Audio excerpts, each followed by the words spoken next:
Okay.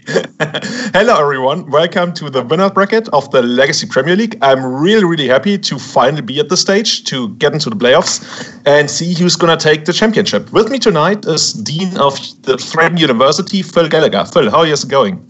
Hey, now that we got those problems fixed, I'm ready to go. I'm ready to talk about some sweet matches of Legacy. Yeah, so who's your favorite tonight? Like, of all the 8 players, like, you're competing in the lower bracket, we want to call it, but who are you rooting for? Well, all these players are so great that it's really hard to pick a favorite, but I think it's really hard to bet against Noah Walker. He's just a monster, and every time I watch him on coverage, he seems to wiggle his way out of pretty difficult spots. Yeah, Noah is a pretty powerful wizard, and it also showed in the group stage when he dominated pretty much everyone, I think. Even though I think Noah advance in second place. I don't remember, but what everyone remembers is that double daze play that he pulled off against Andrea Mengucci, who was playing Goblins. When he got the 2 dazes underneath the Bomber Couriers and managed to like daze 2 spells in a row, that was pretty powerful. I think it's actually one of the most watched Legacy Premier League related clips on YouTube that Pleasant Kenobi, Vincent Chandler, has up there. So, Mike, maybe we can see the bracket for a second. Otherwise, I'm just going to talk about the Legacy Madness Challenge, which we put up yesterday in cooperation with Jody Keith, Cardboard.live, and here we see it, and Card Hoarder, our main sponsor, where you can win our Foil Mercadian Masks Brainstorm, a drop of honey, and 1,000 Magic Online tickets, which are worth a little less than $1,000. So it's like kind of crazy. If you get the perfect bracket, this could be yours. Otherwise, Card Hoarder has also decided to throw up to 300 MTGO bot credit ticks on our website for the best performing bracket, which is on our website. If you already submit your bracket, you're in. Otherwise, of course, you can't submit now because it has started. But we got something like, I think, 800 I wish, 118 submissions. And out of all those, it was Noah Walker who got the most votes. So Noah, I think, got... When I made the chart, it said 28, but right afterwards, 2 more votes came in. So Noah had around like 30 votes out of 120, followed by Bob Wang, who had, let me check that. I got it here. So Bob had 22 votes. And now I'm looking for it. Oh, yeah, there it's on the screen. So this is how it played out. Noah Walker, Bob Wang, Brian Cook, Caleb Gerbert, and then Jody and me tied with 10 votes. And then you can see a pretty steep drop-off, which isn't surprising because a lot of the players afterwards, they're on the losers bracket. They have it a little bit harder because they can't win. They have to win out from this stage. And yeah, is there anything surprising to you, Phil, about this? Yeah, I'm surprised that Vincent has 0 votes, given how many of his followers last time around voted for various things.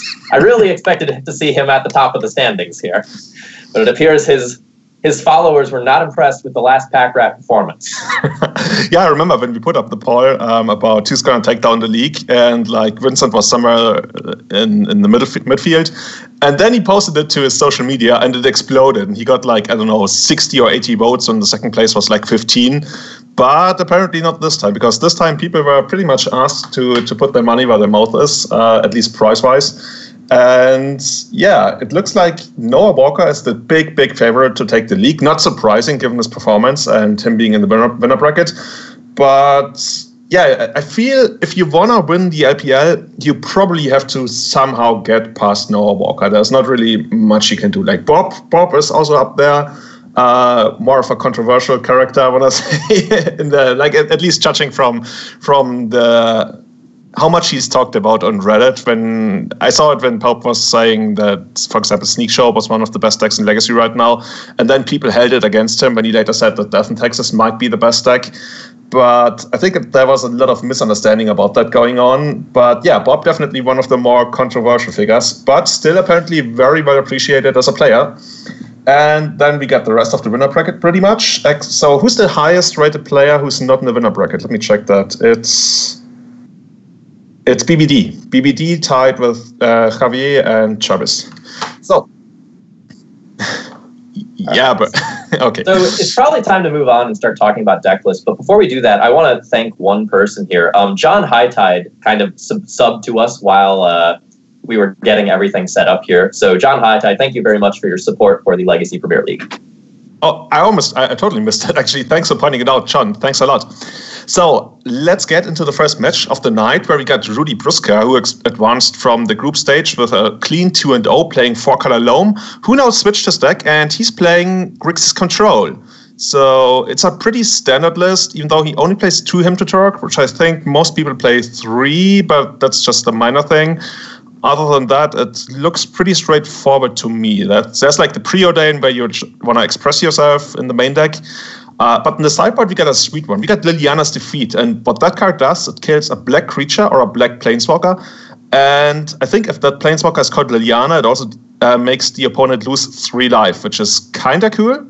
Because I can see Liliana being important in the mirror match, cleaning up all the Baleful Strixers and Snapcaster Mages. Because I saw Travis Yu talking about that, like in one of the various Legacy expert chats on Magic Online. And somebody asked, how do you beat Baleful Strix? And Travis just said, it's easy. You play Liliana the Last Hope.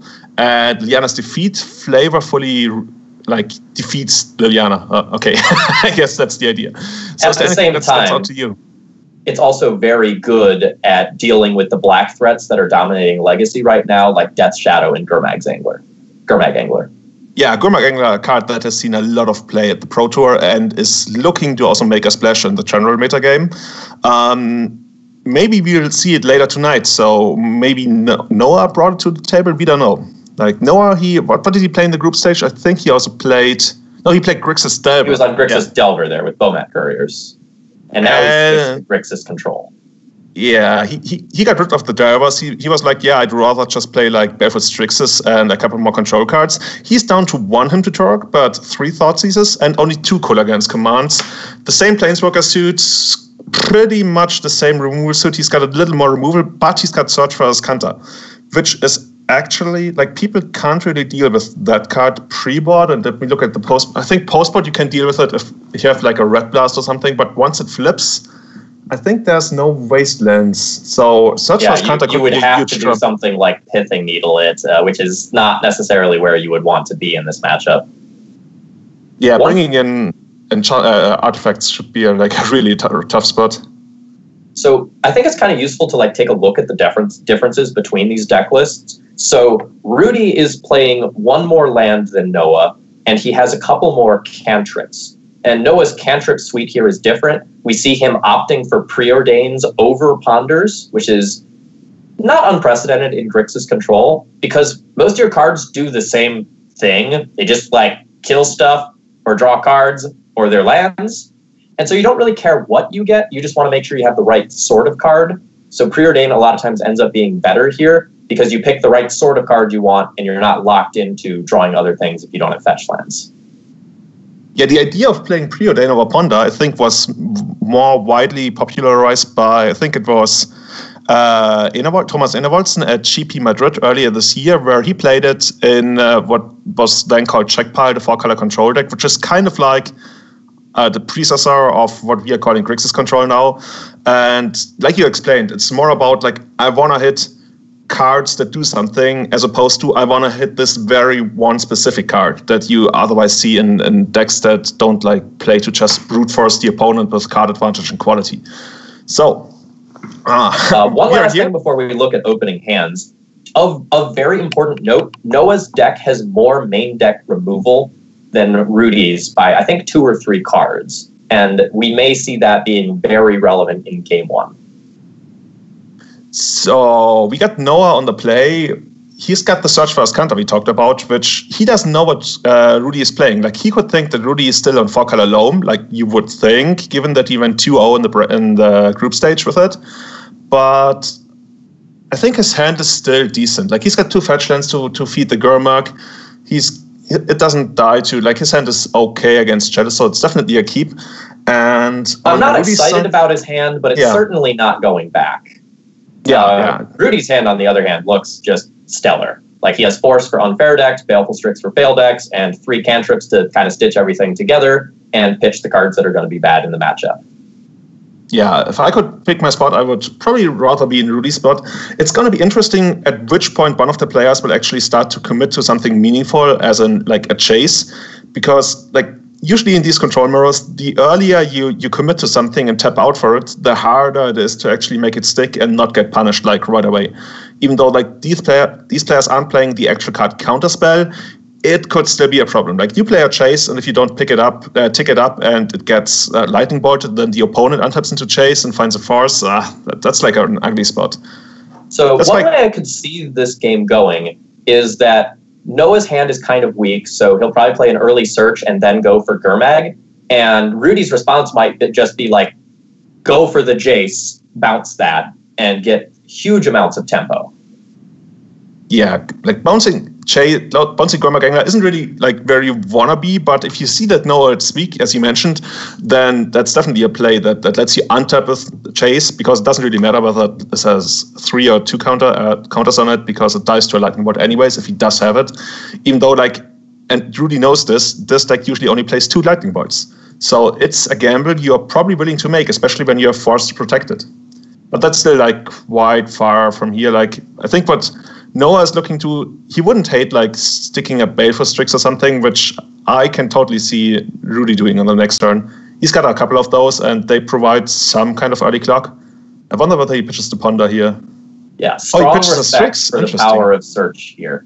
Like not only is it like late game attrition that he can't deal with, it's also just going to be another land in a couple of turns. And in a control mirror, like when you're ahead on land and you can actually deploy your resources effectively, it's scary for your opponent. It also helps with Gurmag Angler. Like if you mill the cards you don't really want and you get a free Lotus Petal in the process that you can only use for Gurmag Angler, that's something you really want to do. So early on, the search has been dealt with. I don't know, like Planeswalker-wise, both players are on the same level. Like you mentioned, Noah has a little bit more removal, which might become an issue or important later on. But right now, I see this game going the way of cantrip galore, the occasional Baleful Strix, until eventually one of the players probably just tries to go for the chase, even though it's risky to hold back, because the other player might end up drawing a Hymn to Turok. And if you can't answer that and it hits your chase, that's just the worst feeling in the world. I think you really just want to run out chase early, at least pre-board. Post-board, when there's Red Elemental Blasts, the game changes quite a lot, I think. So there's going to be a lot of options with this brainstorm for Noah here. He's got a handful of cards that aren't necessarily the most powerful things in the world in the matchup. Like Fatal Push and Lightning Bolt are both kind of medium. Yeah, I wouldn't be surprised to see like the Fatal Push and maybe Bolt go back, but he might need to keep some degree of removal if he wants to like use the Gurmag Angler as an active win condition. Because with the Baleful Strix sitting there, like Gurmag Angler is nothing. I'm surprised he opted to keep the Fatal Push as well, because what does it really hit except for Strixes and Snapcaster Mages? So I'm not sure why he took that over Bolt. It's probably a concession to the fact that he has CC in play right now, rather than something like C Badlands or C Bulk. So he's just making it easier to cast the spells. Or sorry, there was a Badlands hidden there. Or no, he just fetched that. So I guess it's kind of moot. Maybe he hasn't fully put Rudy on a deck yet. Like, Rudy could also be some other version, maybe Bug Control or something. But yeah, I don't know. But we will see how that works out. Like, for now, he's just taking out the bird. Okay, I guess that's a trade you can. Like, in the long run, it's always a bad trade to hit one of the Baleful Strixes. But if you feel like your removal spell isn't really going to accomplish much else, then you might as well do it early on when you have the mana and don't need to lose a couple more life totals. Yeah, so on both sides of the battlefield, the removal spells don't necessarily feel good, but at the same time, you have to kill things. Like you're a control deck. If the Strix and the Snapcasters just sit there all game and peck away, it is slowly problematic. Oh, somebody mentioned it. I'm gonna turn on the lists on the Cardboard.live overlay. Yeah, we get Rudy and we get Noah Walker. I can find him. There he is. Grixis control again. Grixis control. So, Cardboard.live, one of the sponsors of this league, you should be able to see it on stream right now. If you click on the left or on the right side, you will see the full deck lists of both players, which is kind of really, really cool. And I fully expect it to become like the gold standard thing of not only like broadcasting Magic, but card games in general. We are partnering with them, and as I mentioned, I really believe that this kind of app is going to be the future of any kind of Magic and card gaming broadcasts. So check out the lists and see which one's your favorite to take it down.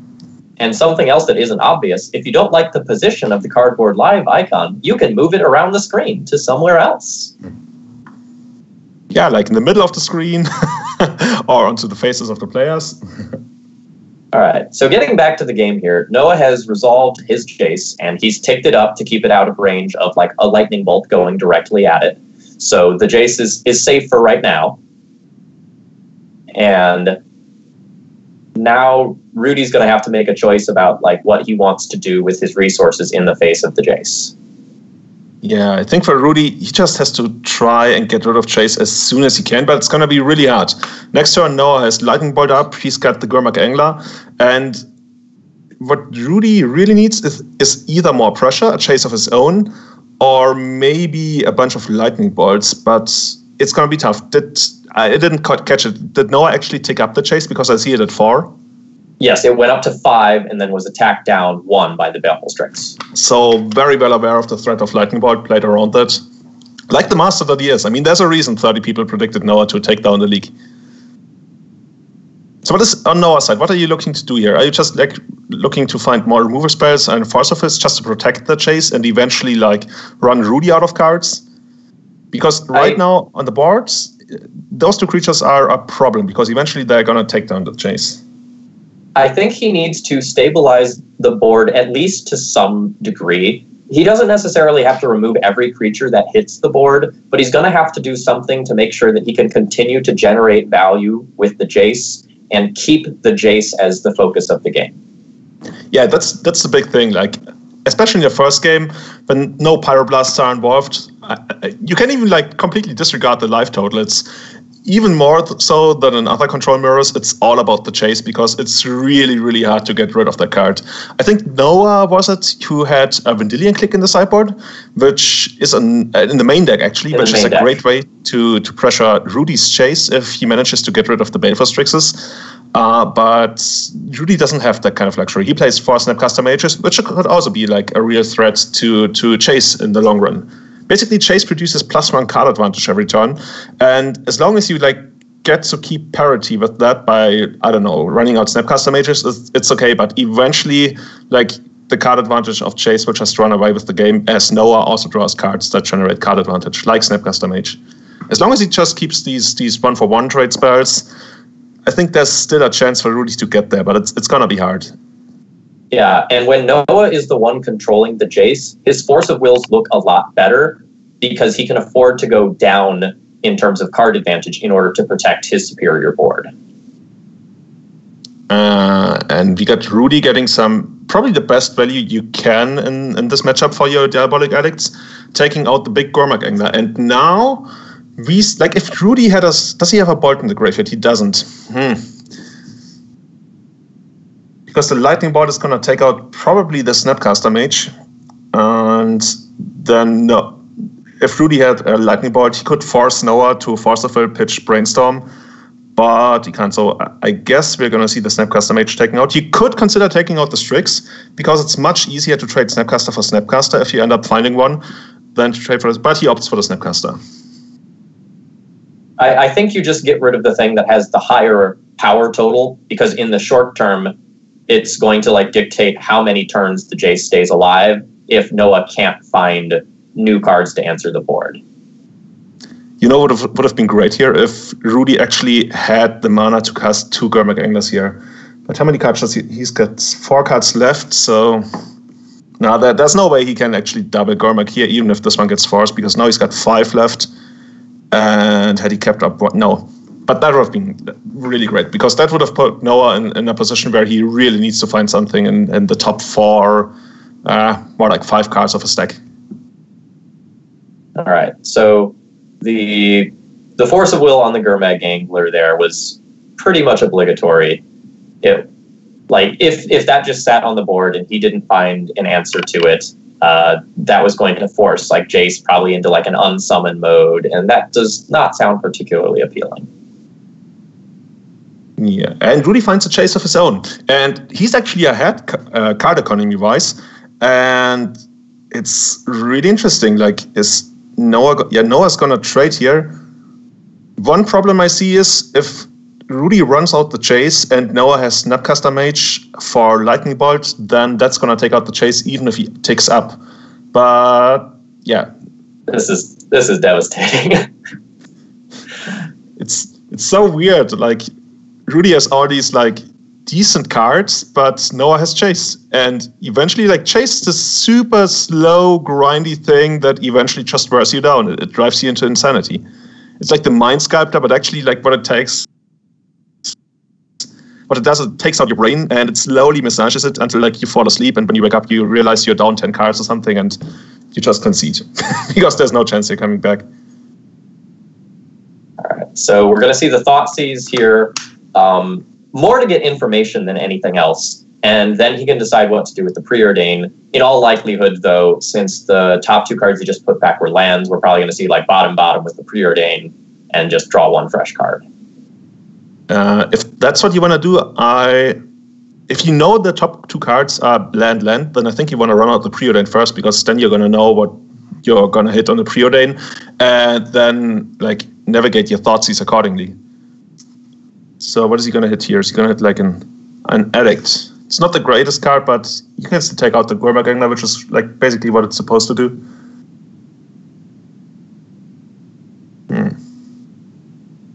So I just noticed something at the end of the turn there. Like, Rudy had just Volcanic Island left untapped, right?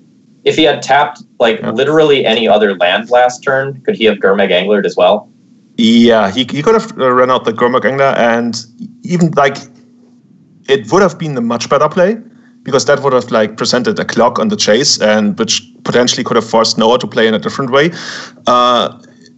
In the long run, it probably wouldn't have mattered if Noah had gone for the main phase, but that's like results-oriented thinking. Yeah, so it would definitely, like, the Gurmag Angler out of turn earlier would have been the correct thing to do. At the same time now, like with Rudy having Force blue card to back it up now, it does actually kind of end up being better, doesn't it?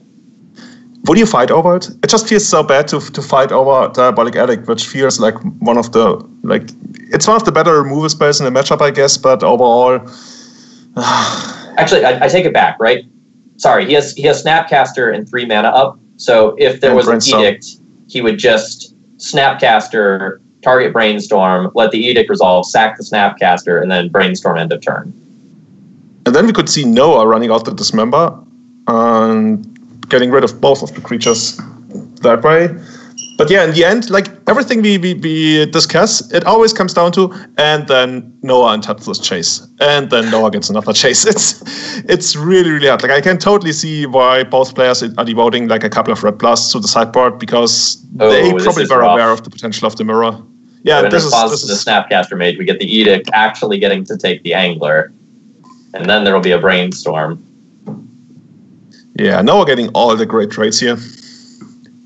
To be honest, I'm kind of surprised Rudy got to hold on to this game for so long, given how many turns Noah got the chase.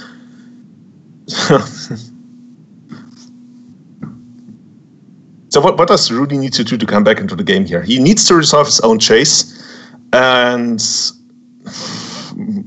I was about to say then maybe another chase. Like, if you get 2 Planeswalkers on the board, that's something, but it's hard. Like, how many Force of Wills has Noah actually already lost? He lost 2. I think he's playing 4. And that's the only real permission they play in the main deck, as far as I remember. So if Rudy can, like... I think he needs a bolt. I think he needs to hit a bolt off of this Brainstorm to just, bolt the Jace while the shields are down. Yeah. Oh, interesting that Rudy would put back the... So he keeps Hardcast Force, but I really think that's like a losing position. I think he needs to get a bolt before Jace starts going into Fate Seal land, and we're done. Do you think it's ever? I'm not sure it ever goes into Fate Seal land here, given like how much 1-for-1s these two decks play. But it might. I think there gets to be a point, not in the immediate future, but 4 or 5 turns down the line, where if Noah has like stabilized the board, he can just start keeping Rudy off of the few cards in the deck that are going to matter. So what I would have probably done differently is like, I really want to keep a fetch here just to fetch away the 2 cards. I don't really care much about the second hard counter. Like, yeah, it makes Force of Will like remain active, but so does the fetch land, because you can still fetch your other cards away and hardcast the Force of Will. And I think when you're behind, looking to like 5 mana hard counter something, it's not really like the place you wanna be. I don't know. Like, I can see why he's doing it. I just feel like you really need to find Bolt or a Chase of your own here to get back into the game. Yeah, like if we think about like mana efficiency here, like Noah just used 1 mana and 2 of his life to strip a Force of Will, and his options were just let it happen or pay 5 mana. Yeah. At some point, you might even like consider, okay, can I actually attack Noah's life total? How many balls does Rudy have? Rudy's got 2 balls and 3 color guns commands, and Noah only has 2 Force of Wills left in the deck that he will probably trade for some other spells. And as far, like, it's been a while of playing that deck, the Grixis Control, but I think they don't have any kind of life game, especially not in the 60 cards. So yeah, okay, so we're seeing the Fate Seal earlier than I expected. This first one might just be to eliminate the Lightning Bolt out. And I'll be curious to see if the trend continues in the following turns. I mean, as long as he's got Force of Will up and Rudy shows that he's got nothing to like do anything about it, I can see Fate Sealing into the win. And Rudy's like, what can I actually draw here? As it turns out, nothing. So I think more interesting than what are the players gonna bring in is actually the question of what are the players gonna take out. Like, what are you looking not to play here? Do you take out like all of your removal but keep the lightning bolts? I think some amount of the removal, especially Fatal Push, probably needs to get trimmed. Like Lightning Bolt is nice because it can be pointed at Jace. It can be like pointed at face when we get low and we get to like Snapcaster Bolt, Snapcaster, that sort of range. The Edicts are kind of medium as well. Like, they're a great answer to Gurmag Angler, but they just feel so bad against Snapcaster and Strix. So how do you feel about Force of Will? We see Rudy taking out the Force of Will, while Noah, I think, we can't see everything, but it looks like he's keeping them in. So there are a few critical cards in the matchup. Like, as we saw in this game, like a lot of these games can revolve purely around Jace. So I can understand wanting to have something that can easily fight over that, other than like having to awkwardly string together like lightning bolts and attacks. But if you're getting the like Rebs and Pyroblasts in as well, is Noah not bringing those in? We can't see everything about the sideboarding, but it looks like maybe Noah, but he hasn't sideboarded completely yet. He's arranging the cards, it looks like. Okay. And he's taking out the 4 Force of Wills, the 3 Fatal Pushes, and Diabolic Edict, it looks like. Bringing in Liliana, Blue Elemental Blast, Pyroblast, Red Elemental Blast, Color Guns Command, 2 Flustered Swords, and a Blood Moon. Oh, the Blood Moon is juicy. I haven't looked at the lands configuration of Rudy, but they both have 3 basic lands. I took a look at that earlier. They're both. Are they gonna fetch them? That is the better question. So. Yeah. It's a little bit saucy to play the Blood Moon in the mirror. Like, it's in many cases not actually going to be worth a card, but in other cases it will just be an almost immediate I win button. Given that like the deck has very heavy mana requirements, if Rudy doesn't respect the possibility of Blood Moon, we could just see a very early lockout with it.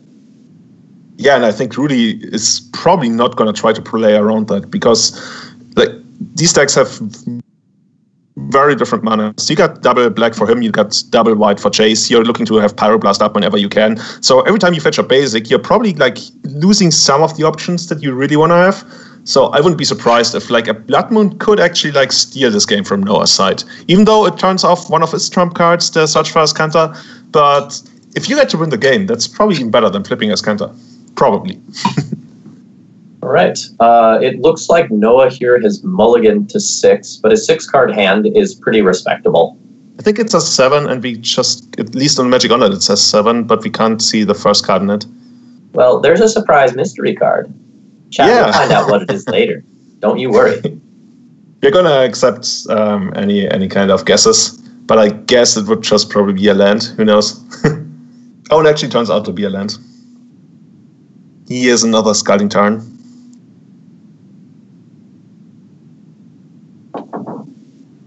So for anyone not familiar with some of the MTGO interfaces, we've kind of set things up so that if the players have their hands and graveyards and everything like they were in the previous game, everything will display properly. So before Noah had his graveyard popped out, we weren't seeing some of the things that we expected to see. So sorry about that. We've got it fixed now.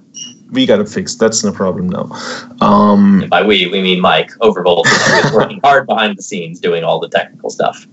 Yeah, Mike is actually like the wizard who's more powerful than the people just playing, because he's like doing all this real life stuff that brings you all of the basically the entire broadcast. So check him out, and I think he like Mike. Do you even like sometimes stream? I recently just followed your stream on Twitch. All right, so this is the first real play of the game, other than just like making some land drops here. We have a Thoughtseize. And Rudy also well aware of the threat of Flusterstorm, trying to play around that. And I think if you're on Noah's side, you just have to let that one happen. Yeah. There's no good play in response, right? If you had like a Brainstorm, you could Brainstorm into Flusterstorm, but that's not really doing anything. So what are you looking to take here? Like when I play against control decks and I play this card, all I really care about is like the spells that produce card advantage. Like all the other 1-for-1 trades, that's fine as long as in the end, like the card advantage is mine. And it looks like Rudy is kind of doing the same, taking out the Snapcaster Mage. And it's the only threat in the hand, and it's the only card in the hand that can produce actual card advantage. So that seems pretty easy. So what is Noah looking to do? Like Noah is pretty much in all defense mode right now, and the Flusterstorm doesn't look great. I think he's got to like play Bloodstained Mire and then either Brainstorm now, and doing it this way plays around the Flusterstorm or Spell Pierce sort of cards, or he's just got to like do it and pass the turn. Doing it now gives the possibility of like playing a Baleful Strix afterwards. But playing a Baleful Strix here is kind of like risky, because then you don't have something like Pyroblast up anymore. And in case Rudy untaps into Chase, I guess you can still Pyroblast the Chase afterwards. Yeah, the following turn, like you would give him 1 4-mana Brainstorm and then Pyroblast with Flusterstorm backup. That still feels like you're losing out on a card. I mean, if Rudy actually would go for that kind of Chase, but I think if I was him, I totally would do that. But interestingly, the question then remains, does Rudy take up the Chase? But I guess he doesn't have a Chase, so it doesn't really matter. So what I really like about Gormak Angler in this matchup is, like, you sit there, you crack your fetch lands, you play your cantrips, sometimes you fight over something on the stack, and then for 1 mana, you get a very real threat that the opponent has to deal with that can't be Pyroblasted, Red Blasted, Flusterstormed. And yeah, that's a card that I really like on Noah's side. And here we get Rudy, we can't see whose spell that is. Who went with the Brainstorm? I think it was Noah. No, it was Rudy. I think this is Rudy's Brainstorm. It's Rudy's Brainstorm, yeah. And because Noah's Flusterstorm is gone from his hand. And then Rudy, in return, is going to protect his own Brainstorm with the Flusterstorm. And we got the old Flusterstorm on Flusterstorm. I don't know how much I like this, since he had to use up his fetch land in order to do this. Yeah, so his Brainstorm loses a lot of value, and I think Noah, is he gonna Pyroblast the Brainstorm I think you wouldn't Pyroblast the Brainstorm. I want to save that for Jace the Mind Sculptor, or a very unfortunate Snapcaster that's like gonna target a him or something like that. I don't think this is a hot enough target to Pyroblast it. Yeah, I think you just let it happen, and Rudy will probably find a land. Yeah, he finds the Badlands. What are you going to put back here? I think you put back the... Maybe you even want to hide the Snapcaster Mage because like you don't want to lose it to a random him that you can't protect it from. But he keeps it in hand for now.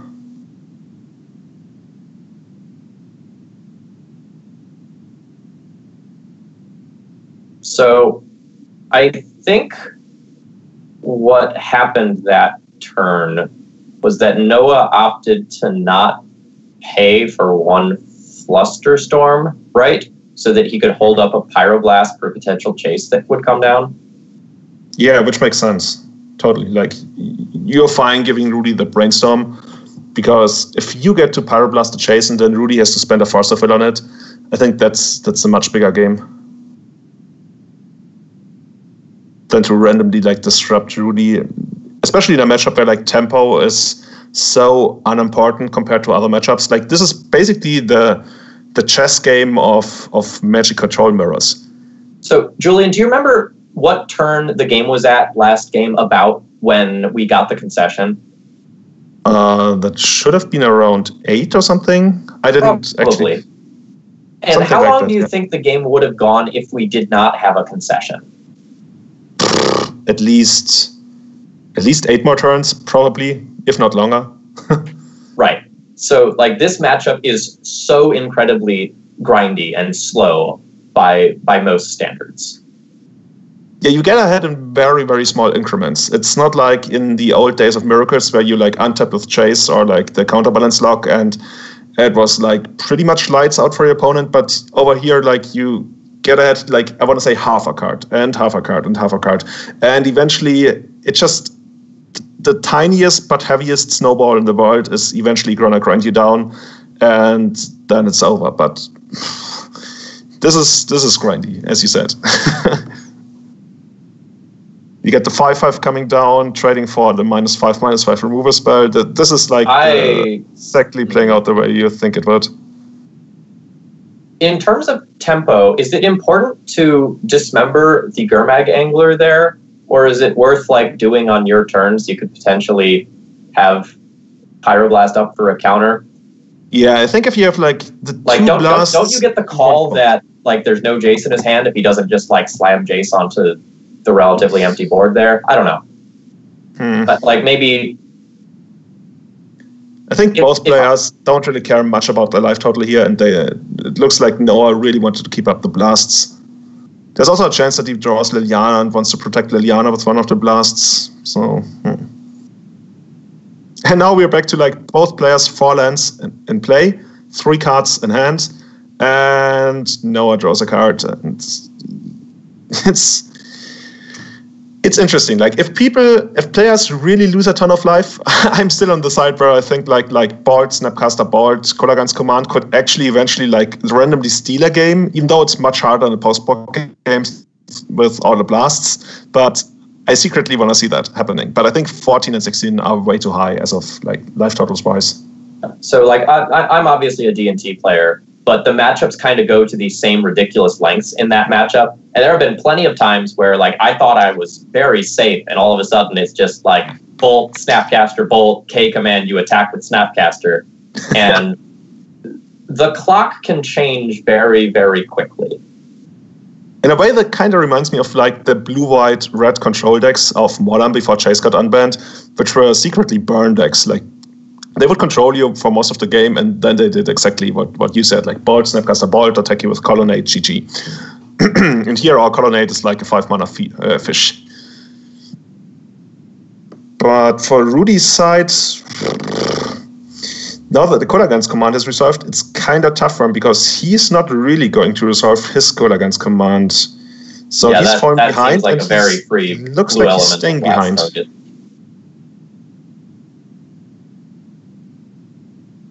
So one of the things we were talking about at the sideboarding portion of our commentary was like the Blood Moon in the sideboard. Just kind of looking at the board right now, Noah has played in a way where should he draw a Blood Moon, it will be extremely powerful. It will pretty much end the game at that point, assuming that Rudy eventually cracks his fetch land.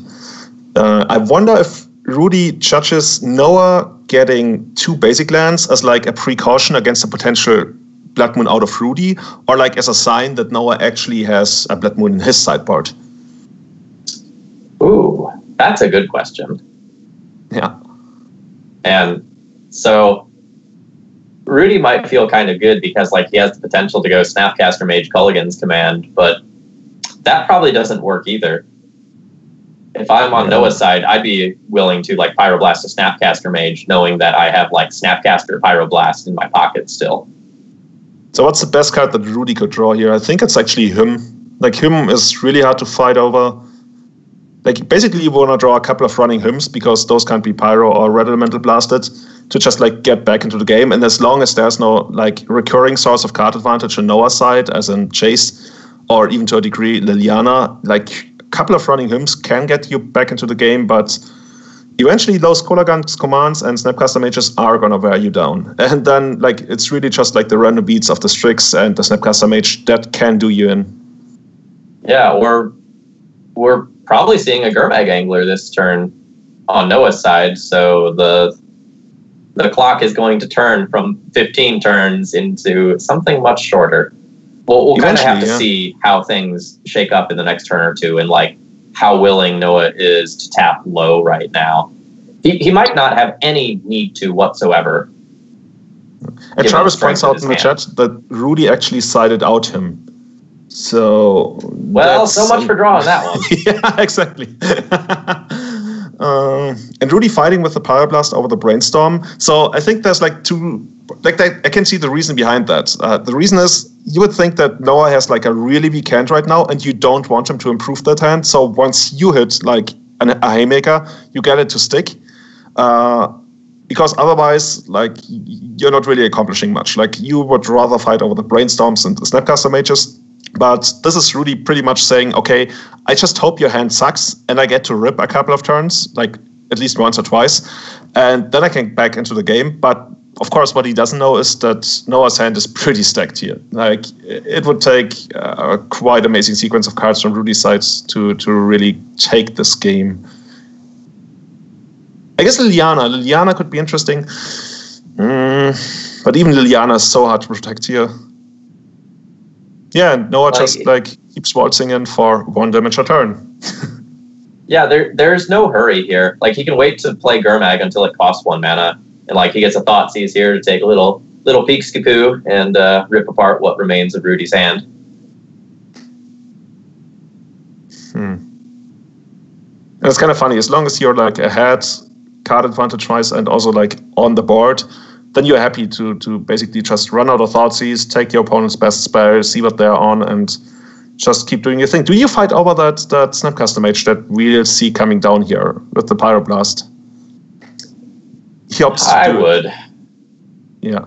Because the Snapcaster Mage would hit the Brainstorm, and then I think you want to hit the Brainstorm anyways. So it makes sense to hit the Snapcaster Mage right away. Like, he still has Snapcaster Pyroblast up afterwards. And Rudy really wants to have that Snapcaster Mage. But even if he gets it, it's like not really amazing here. Like, what you're probably looking to do is to brainstorm and then show... Find a good card, put it on top so it can't be taken. Yeah, and then show Noah a land, I guess. Basically, you want to put like a brainstorm on top, show Noah a land, and then brainstorm away the land and find the real card. But that needs a lot of things to actually go right. And Noah is still fighting over this. He goes for the Snapcaster Mage. Yeah.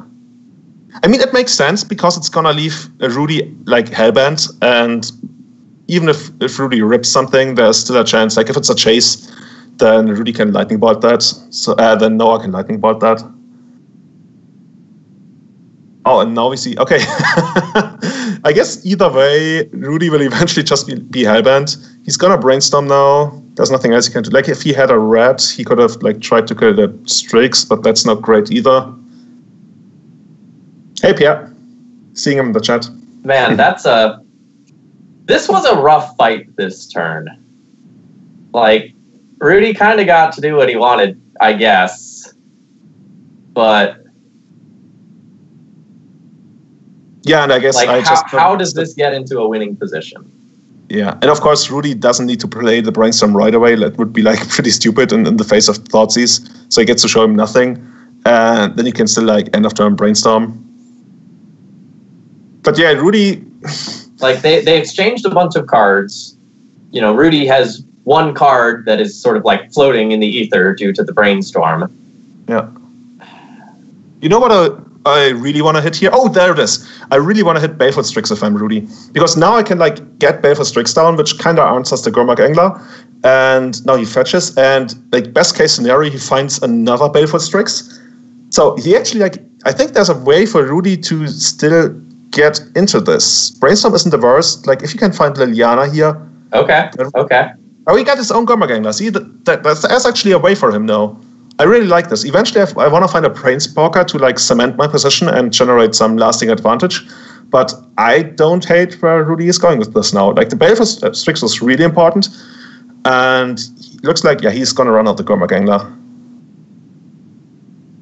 As far as draws could go, that was pretty stellar. And like there's still a Ponder on top for the next turn. So even if some amount of his creatures eat it, like there's hope.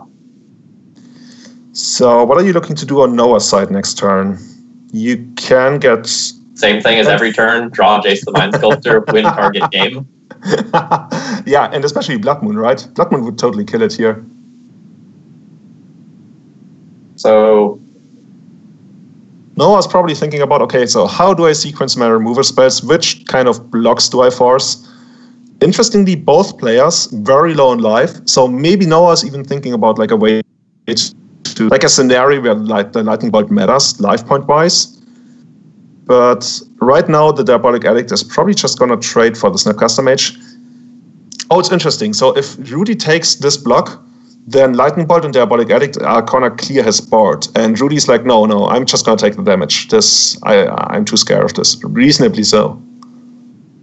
Yeah, that would definitely be an attack that would set off alarm bells in my mind. And I would be going like, what does this mean? How can he kill me by doing this? Oh, and he finds Snapcaster Mage. There must be something. Ooh. Snapcaster Mage into Kolaghan's Command he could do, taking out the Baleful Strix and getting back his own... What does he have? Well, Gurmag Angler, I guess. Yeah, he does have 5 mana. You could also run in... No, you don't want to run your Gurmag Angler free. So taking the Pyroblast here. So taking the Pyroblast is kind of surprising. I guess it's a way to deal with Chase, but so is the Snapcaster Mage. Basically, he's saying maybe Rudy has blue Elemental Blast, and I don't want him to use that to protect Chase. Basically, he's saying Rudy has red Elemental Blast, and I don't want him to get that on my Pyroblast or on my Snapcaster Mage. So, but yeah, Rudy is getting in there, and I think that's a good choice because Noah actually is under pressure here. So Julian, if we were to have an advantage bar, where's it at right now? It used to be like very far in Noah's favor, but right now I think I would actually put it maybe slightly even... Yeah, I think I would put it in somewhere in the middle, maybe slightly on Rudy's side. Oh, there's the advantage bar, by the way. It actually has a lot of fans on YouTube. I think we get a couple of YouTube comments of people who really, really like that advantage bar. So if you know the company who produces that, add them on Twitter and tell them that they are like amazing. I haven't tried them yet. Maybe we have to. This is disgusting. Oh, Liliana killed a Snapcaster. Unfortunately, like the edict for Angler can't happen this turn. The advantage bar has shifted a little bit. It's now hanging out next to our Pizza Hut logo. I mean, our Noah Walker logo. And this is really very much where I'd rather have Snapcaster Mage in hand to just like maybe pressure Liliana in some way. But it's tough. Like, do we know? I think the Snapcaster should be on top, right? If you get here, the Snapcaster's on top with a Flusterstorm underneath. So I wonder if Noah's gonna attack here. Because Noah is scared of actually dying to something like end of turn Snapcaster. Yeah, like if this is a Snapcaster Mage in hand, like it could have been, then there was the possibility of like Snapcaster Kolaghan's Command, destroy Strix, deal 2 to you, and attack in for 7. And I think that's exactly what Noah is playing around by not running, like, or at least what he's thinking about by not main facing that addict, because then Rudy could trade that Snapcaster for the addict and even get it back with the Colorgan's command. So if Rudy had a Snapcaster here and Noah went for the addict, and I think that's exactly what Noah is thinking about. Oh, he can't even cast the addict, by the way. He doesn't have black. Correct. So what is he thinking? Is he just like faking it here? What are you pretending to be able to do?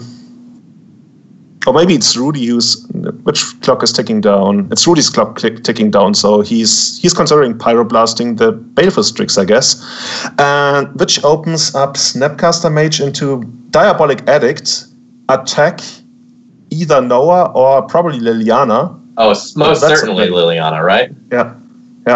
I mean, he's taking him down to 1, so I think I also wouldn't hate attacking Noah. But I think, yeah, you probably would take down Liliana here. Because the next attack is lethal anyways. Oh boy, that advantage bar. I don't know that Noah's going to get to eat it today. And it's gone. Yeah, Noah, at least in this game, he was somewhat punished for drawing too many black spells that didn't really matter. Yeah, like playing towards his own potential Blood Moon had a very real cost in this last turn.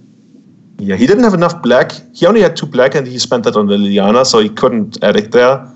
All right, Strix is great. Strix is especially great because Rudy's way of playing around that is probably by attacking with just a Snapcaster, if at all. And like now we see this Flusterstorm to potentially counter the Diabolic Edict if that's used and end step here. If he goes for that. That would be pretty risky though. Because Rudy pretty much demonstrated that the last card in his hand is like, there's a very narrow range of cards that his last card could actually be that he wouldn't use on his main phase or like in the attack step. So I think it makes sense to, oh yeah, and he's just looking to get some value off the Hymn to Turok first. Takes down the Flusterstorm and the Gormak Angler.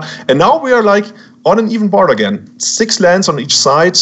Noah with no cards, Rudy with no cards. Right, Noah has a Thoughtseize, I guess, which... Thoughtseize becomes actually kind of a liability because going down to 3 is like a real cost. And whoa, best card. Top deck. Oh, this is savage.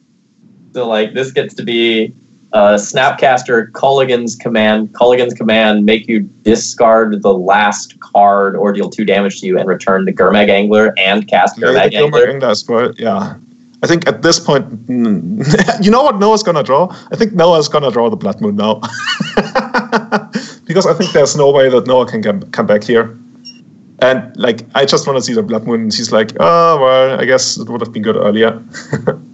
So folks, I've said this a lot like on my own streams, but like this is why Legacy is great right now. Like the format is unlocked. You get to play a lot of what you want. There's a lot of like really super interesting grindy and attrition based matches going on right now. And there's a lot of time for the complexity to reach very high levels. And I think that's why we're seeing some of the awesome matches that we are here on the Legacy Premier League. Yeah, it's really kind of like watching a game of chess, especially like when these 2 decks go up against each other. I have to say I'm not a fan of the concept of Grixis control, but seeing these matches play out, it's really something that amazes me. Oh, and look at this. Rudy's actually taking out a basic land. Oh, this could be so. Oh, and Noah's taking out the Blood Moon. The leveling that's going on here is so interesting. Yeah. And you see Thoughtseize, it's like, Noah, yeah, you've been bad. You're going to get substituted. You're going to the bench, and I'm going to bring in Surgical, which I think is not the worst. Like, if you get to hit a really important spell of the Surgical in response to a Snapcaster Mage, it's still card disadvantage, but so is letting your opponent have a Snapcaster Mage. And if you get like what I want to call strategic superiority by hitting something important like Colorgan's Command or I don't know, maybe even Baleful Strix, but I'm just talking out of my ass here. I don't think that's bad. So I can see the one-off Surgical Extraction. And unfortunately, Blood Moon probably won't make an experience in this game unless Noah changes his mind again. So an interesting comment from the chat. Julian, do you think this deck is the same thing that Check Pile was, or do you think this is a different monster?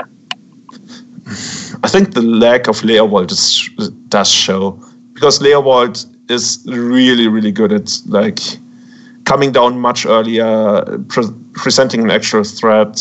Like Leovold is bigger than Snapcaster, which is important. Overall, I think I'm mostly biased from the ice perspective, and I'd much rather play against this than against Check Pile. But from the D&T side, this feels like an entirely different deck. Like, I know the core game plan is the same, but Deathrite Shaman, like being an accelerator and letting them get to like their card advantage cards like K-Command and Jace a turn sooner was so huge that I feel like these two things play like entirely different decks, and they're forced to play like more threats now in terms of like Gurmag Angler. Yeah, that makes sense. Makes sense. Like the Gurmag Angler especially, I think it's more important to this deck than it was to Check Pile. And yeah, Noah with the opening hand, I think Surgical is the kind of card in this matchup that you don't really want to have in the opening hand, because usually when it becomes relevant, the game has already progressed to like turn 4 or 5 or something. And until then, it's just more like a liability. It's like a dead card for a while.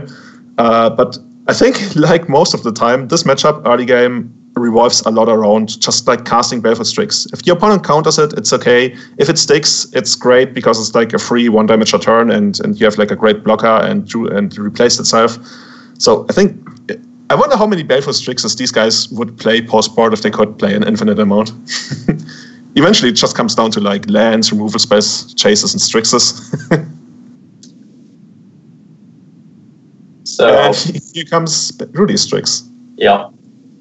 So some people in chat are talking about Kess Dissident Mage. Julian, do you have any thoughts on that card? I think Kess was a lot better when Probe was around. A friend of mine, Marius Hausmann, he's been brewing with that.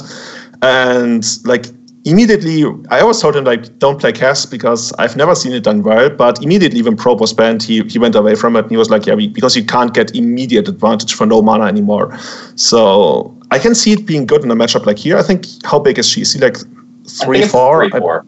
Yeah, exactly. So she survives Spoiled and also a couple other things. So in this kind of matchup, I think I would like to have her. I would also like to have something like Notion Thief, I guess. But yeah, it's a good card. I've never liked Kess. Like, from my perspective, Kess just gets bounced with Caracas, and that's not where you want to be for a 4-mana win condition. And it also gets like blasted in the blue mirrors, and that just feels so terrible. Yeah, I guess she gets blasted every which way, right? I want my alternate win conditions to be things like Gurmags or Lilianas that don't just die to blast. It's kind of interesting because you're pretty limited in the extra things you can play in this kind of matchup, because like otherwise you would think that even something like Chitta would be okay because it deals with all the random critters, but in the face of Colorgun's command... Let's not even suggest that to 309 people in chat, shall we? Let's Hello, everyone. So yeah, what I think is like in general in this kind of matchup, you want to have something that produces a lasting advantage, like I mentioned earlier, and it's really hard to actually get that to stick because, like we saw most of especially the second game, it came down to trading like all the time, and eventually Noah's life total went so low that Snapcaster Bolt attack actually got there. Bane, thanks a lot for your subscription. Thanks a lot for the support. I think we are pretty close to 30 subscribers now. I think I mean, can't believe that this is a thing that we can do that. So thanks a lot. So getting back to the game. 1 second. Yes. Whoa, here's a ton of cards. All right. So in the last turn cycle, we saw a couple of small counter wars. The first being over Search for Escanta, because again, that's some source of lasting card advantage and potentially mana advantage as well. And then we saw a second fight recently that prompted both one of the red blasts and a Flusterstorm as well. And Rudy, like the Surgical really underwhelming here. It's pretty much Noah with a board against a superior board and more cards on the other side. So good. The Brainstorm to get rid of this Surgical. Yeah. Watch Rudy draw Snapcaster now. Okay, I don't hate Noah's hand anymore. I think this can become a game once again. Like the Colorgun's command can still be brutal if it takes. Oh, he keeps the Surgical. Interesting. I guess it's better than the random land. I agree. Like blanking half a Snapcaster and like potentially shutting down future value does matter. Oh. So what are you looking to do here? Oh, interestingly, Noah's timer is down to 8 minutes now. I think it won't become an issue, but I noticed. But it might have to do with like the pre-game preparations and the players were waiting for us to play. So I'm pretty sure this won't go down to timing out. So for those of you who aren't familiar with Magic Online, normally you play with 25-minute timers, and each of you has a 25-minute timer to replicate the 50-minute rounds as best as you can online. Here on the Legacy Premier League, we play with 40-minute timers because A, we want to show you sweet Magic to its conclusion, and B, sometimes we have random technical issues that need to be solved, or we want to spend a couple of minutes talking about something and we ask the players to wait. So, something that Chad brought up that's also like a really good card in this matchup is Bitter Blossom. Bitter Blossom does so many things. I love that card. It's amazing. I think we even saw it in the GP Birmingham top 8 earlier this year. And like it pressures the opponent's planeswalkers. It can block Cormac Angler forever. Like eventually it might actually become like a problem for your life total. But until then it does so many things. I think both players would die to have that in their deck list right now. So for, I don't know, maybe about 3 months now, I've really been advocating for enchantments in Legacy because I feel like there's very few main deck answers to them currently. There's relatively little, like literally any. Like you can play the stupidest of enchantments and they can get a ton of value. Like Bitter Blossom, Sylvan Library, Blood Moon, Rest in Peace. It doesn't matter. Like so many of these cards are just so incredibly hard hitting in the format right now. And Noah wishes he had a Blue Blast here that he could Snapcaster. Because this call against Command Resolving, you're probably going to just like discard the... Oh, is he going to discard? Yeah, he probably has. No? Did he get back a creature from the... No? What did it actually do? It killed the Baleful Strix and I did not see made him discard. Oh, we had some... Okay, so we had some visual delay. Okay, so it makes sense. So I guess he made it discard. Yeah.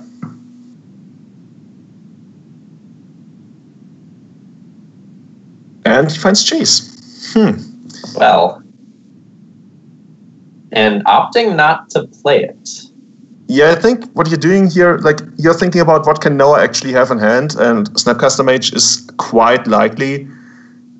You probably couldn't guess the Surgical Extraction, but with the Pyroblast in the graveyard and no way to protect Chase, I think it's not too good to actually run out the Chase proactively. This is actually another instance where not having him kinda comes back to bite him, because eventually, like if you have Chase in hand, you're looking to resolve it, and you're willing to wait, then like him as a potential card to draw would be like a great thing. Instead, he draws Liliana's Defeat. Okay, the card we talked about earlier, it kills a black creature or a black planeswalker. Otherwise, it would be too good. And if it is a Liliana planeswalker specifically, that player is going to lose 3 life. So do you think he's going to keep it? I mean, it's not bad. And with him drawing 2 extra lands, I think you kind of want to keep it. Oh, he's putting back the Chase. Interesting. Well, if he's not going to play it this turn, then just like hiding it to protect it from discard is fine. I guess it's just you could still Snapcaster Brainstorm if you really wanted to do that. But I think Rudy is just sitting here. He's saying, okay, I'm going to ride my bird, and it's gonna deal a couple of damage, and eventually, like, he's basically saying I have the better cards, and you know it. Has he seen Noah's hand yet? No, he still hasn't. Okay, and now finally, I think Surgical is gonna do something. But God! Is the kind of card you want a Surgical. If he like Surgicals, then he's also gonna get to shuffle away this Jace that's on top of his library. Oh man! Oh, the value is real. This is disgusting. Well, there goes the Chase. And you know what happens in Magic at times? You just untap, draw Chase, and slam it. That would be sweet. And then it runs to Snapcaster Mage into Pyroblast. But, you know, sometimes you're so happy. And then you realize, oh, damn, well, not anymore. And one thing I'll say about like the Grixis Control Mirror, like in watching this one and some of the others that I've watched, is that it's surprising how much can change at a couple of critical moments throughout the match. Like so many times I feel like I've tried to like evaluate the board and I'm like, all right, this is the person who's very clearly going to win. and then all of a sudden it's just like Baleful Strix into K command, and it's just Jace, and things can get crazy swingy. Do you remember the second card that was shuffled away? I believe it was something of low importance. I believe it was a land of some nature. I think it was Liliana's Defeat. Oh, that's still not in hand. Yes, then it must have been. That's surgical, man. Oh. Like, Liliana's Defeat would be so sweet here. Like, no, I would be like, what the fuck? But then loses Liliana? Oh. But I guess although, to be fair, the lightning bolt still is going to answer it. Yeah.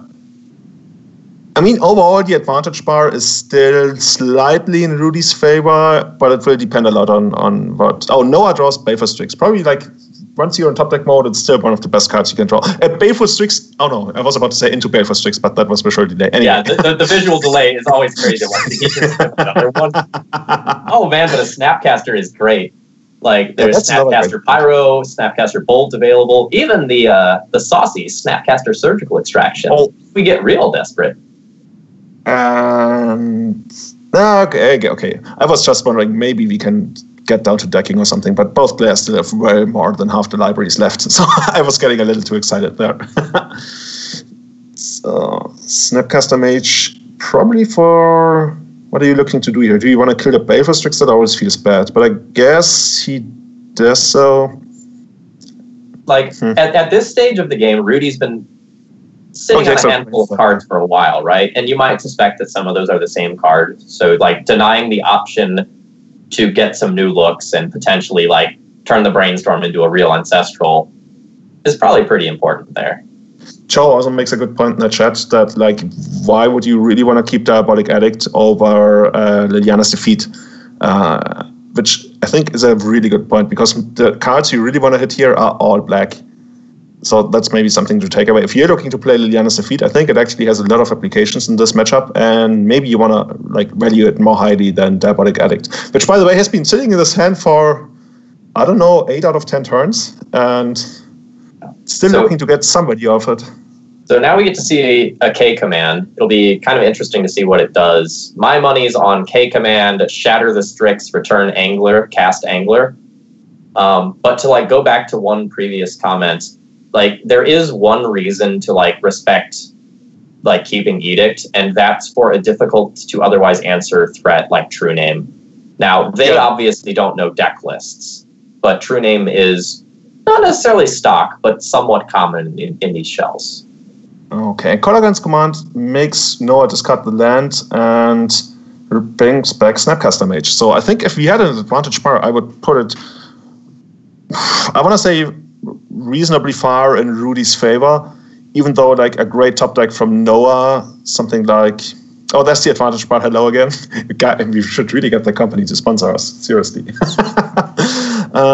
Preordain. What are you looking to find here? Like another Liliana or a Chase? Like, I don't hate Chase, especially since Rudy can't really Snapcaster. Like, he can run out the Snapcaster Mage as an ambush wiper, but that's not really where you want to be. But you've got the problem that if you don't tick up Chase, you already know that Snapcaster Mage is going to hit Lightning Bolt and take out your Chase. But I guess, is that going to happen either way? So, I think there's a scenario where you keep the Chase if you tick it up, because you don't know about the Diabolic Addict. Yeah, if you knew about the Diabolic Addict, then you brainstorm anyway, because you know you're going to lose the Chase, unless you find, like, your own Bolt to remove something. So while we're waiting for these actions to finish, one thing the chat has started talking about was, like, what do you return with the Snapcaster Mage on the previous turn? Because my initial thought was, like, get the Gurmag Angler, try to close out this game while you feel like you can press the advantage. But he went for the Snapcaster Mage, you know, trying to exploit maximum value out of his cards, presuming that the game would go longer. Do you have any thoughts on that? I think you're not that far ahead that you really want to press your advantage that hard by going for the Gurmag. I think you're only slightly ahead. And if you guys watch StarCraft, what Tosis always says, like, if you are ahead, you want to get more ahead. And that's exactly what Rudy is doing here. He's slightly ahead, and then, like, he wanted to cement his advantage by getting even more ahead. And that's what getting back the Snapcasters. Like, I would agree with getting back the fish if you're, like, pretty far ahead and you're scared that your opponent could have like 1 or 2 top decks that you can't answer, even the Snapcaster Mage. But right here, I like getting the Snapcaster Mage. So it's kind of interesting, like in any matchup of any nature, you have to like determine what your role is at any given time. And that might have been a moment where I opted to go aggro rather than to continue on the control route. It doesn't mean it's correct. It certainly doesn't. Like I'm no Grixis control master. Is there something such as a Grixis control master? I mean, if so, we might have him on screen. Who knows? Definitely.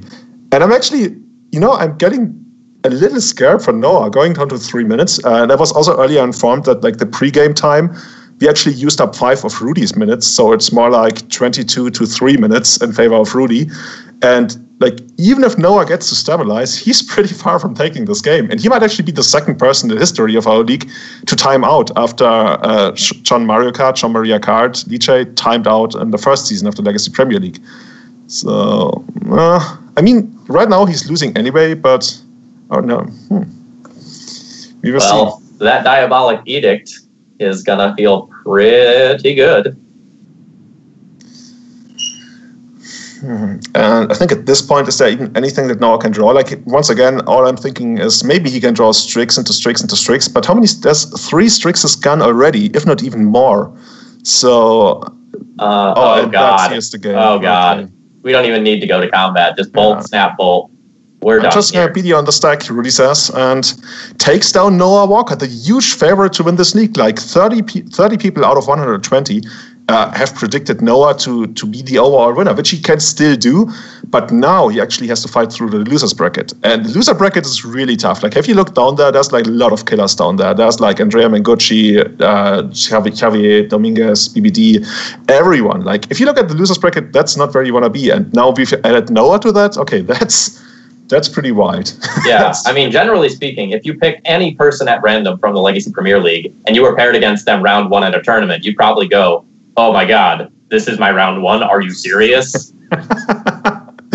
Like, hey man, I'm just in the loser bracket now, and now I'm up against like the former world champion and all that kind of stuff. What's going on? So before we go on to our break here, I do want to take a moment to thank our sponsors here: Card Hoarder, Cardboard.live, MTG First, and the Epic Storm. Like, we have a lot of people who have worked hard, both on the side and in terms of being our sponsors, to help make this happen. And we literally could not have made such wonderful content without them. Yeah, really. Thanks a lot to you guys. Like, you have no idea how hard I guess a lot of people understand how hard it is to produce this league.